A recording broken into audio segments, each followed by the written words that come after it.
Pedangdut Inul Daratista kembali buka suara terkait unggahan terbarunya yang menunjukkan luka lebam di bagian tangan. Dalam unggahannya, Inul terlihat senyum dan menempelkan ibu jari serta telunjuknya sehingga membentuk tanda cinta.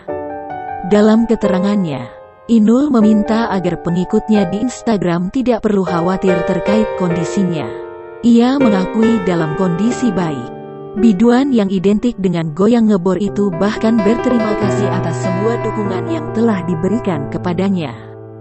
Kondisinya saat ini diduga dilatar belakangi adanya masalah rumah tangga yang sempat ia unggah beberapa waktu lalu. Dalam keterangannya, Inul merasa capek karena telah berusaha sabar mempertahankan apa yang harus diperjuangannya. Namun pernyataan Inul itu tidak menunjukkan apakah ada dugaan masalah yang terjadi di dalam rumah tangganya bersama Adam Suseno.